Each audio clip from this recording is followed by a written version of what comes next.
Au sein de mon organisation, nous avons prévu de mettre en place une solution de business intelligence pour requêter nos différentes données. Et nous sommes face à un choix qui est de savoir laquelle choisir. Est-ce que ce sera Qlik, est-ce que ce sera Power BI, est-ce que ce sera Tableau, est-ce que ce sera une autre, etc. Donc, bien évidemment, ce qui va orienter mon choix, ça peut être sa tarification, ça peut être la réponse ou non aux éléments que je me suis positionné en fait au sein de mon cahier des charges, ça peut être son ergonomie, mais ça peut surtout être les différentes fonctionnalités qui sont mises en avant, notamment pour le métier et les power users qui vont utiliser la solution en front au quotidien. Donc là, on va mettre en avant le point fort en fait de la solution Qlik, c'est-à-dire quelles sont en fait quelle est, devrais-je plutôt dire, la fonctionnalité clé qui la distingue vis-à-vis des autres. Eh bien, il s'agit de l'associativité. Donc l'associativité, c'est quoi? Donc c'est un brevet qui a été déposé par Qlik et qui est présent historiquement en fait dans son produit phare qui était QlikView, mais qui a été repris en fait dans QlikSense, qui est son nouvel outil en fait d'analytique basé sur les données et qui est également présent dans différents outils tiers avec lesquels travaille Qlik et notamment dans la solution qu'ils ont rachetée depuis peu, à savoir Knarr Analytics.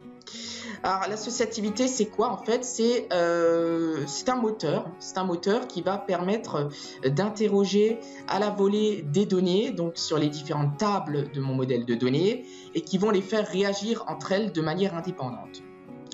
Pour mettre en lumière en fait comment ça fonctionne, on va se poser une question très simple ici sur une application de gestion commerciale et qui est: quels sont les différents commerciaux qui n'ont pas de clients de statut Platinum?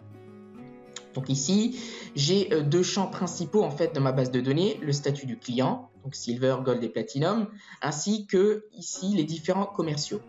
Et à gauche, ici, on a positionné en fait comment Qlik fonctionnerait à travers l'associativité, et à droite, comment d'autres outils de requêtage tels que Power BI ou Tableau, pour ne citer que, fonctionnent.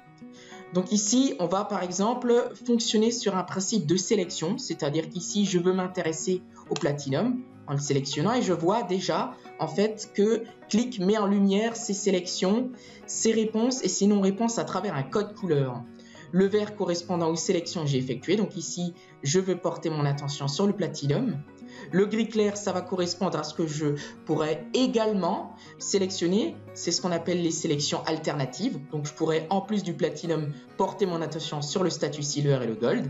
Mais, et c'est là, en fait, que doit porter votre attention au sein de cette vidéo, il y a le blanc et le gris foncé. Donc, le blanc, c'est ce qu'on appelle la réponse. C'est-à-dire, eh bien, justement, quels sont les commerciaux qui ont, en fait, un statut, un client de statut Platinum, mais en gris foncé, c'est ce qu'on appelle la non-réponse, et c'est là que Qlik en fait se distingue des autres, c'est-à-dire qu'il va également les afficher.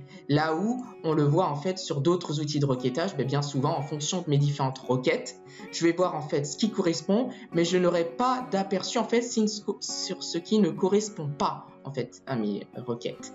Donc là en l'occurrence, eh bien je sais que mes clients de statut Platinum ne sont pas gérés par Amalia Craig ou par Brad Taylor par exemple, là où avec d'autres outils je perds de l'intérêt. On va mettre ça plus en lumière à travers un dashboarding. Donc ici, c'est un dashboarding très simple avec des indicateurs de chiffre d'affaires par région, par groupe de produits, des différentiels entre la marge de chiffre d'affaires par ingénieur commercial, etc.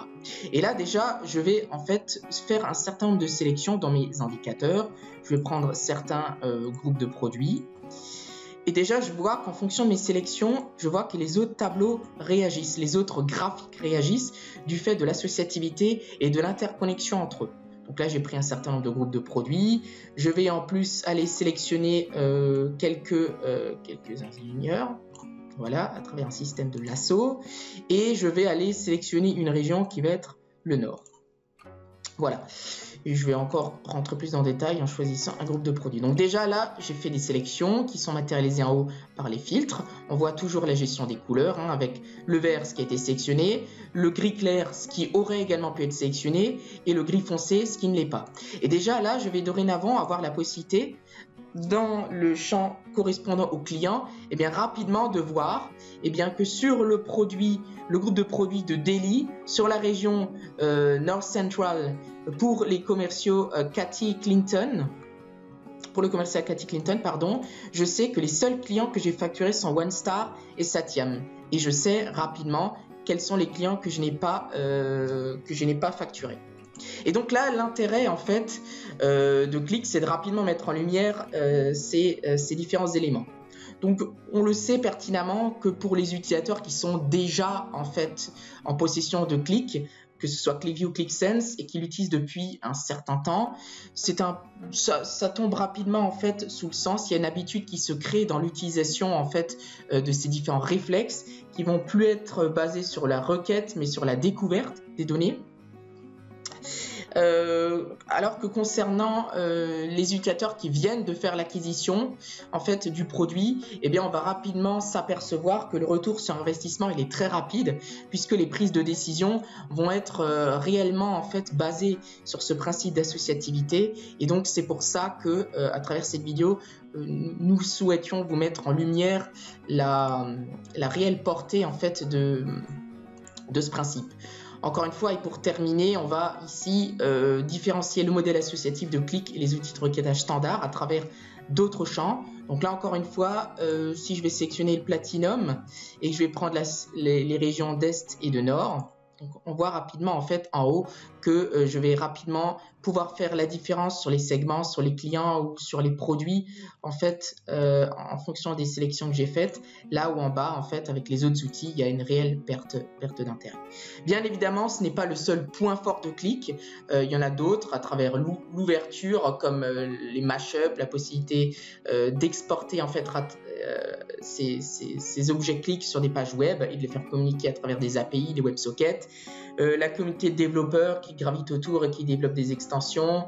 Il y en a bien d'autres. Je vous invite à vous abonner en fait à notre chaîne YouTube, à nos réseaux sociaux pour que vous puissiez les découvrir, pour que vous puissiez voir en fait quels sont les autres points forts de Qlik. Cette vidéo n'étant consacrée que à l'associativité. Donc je vous remercie de votre attention et puis je vous dis à très bientôt pour d'autres contenus qui arrivent.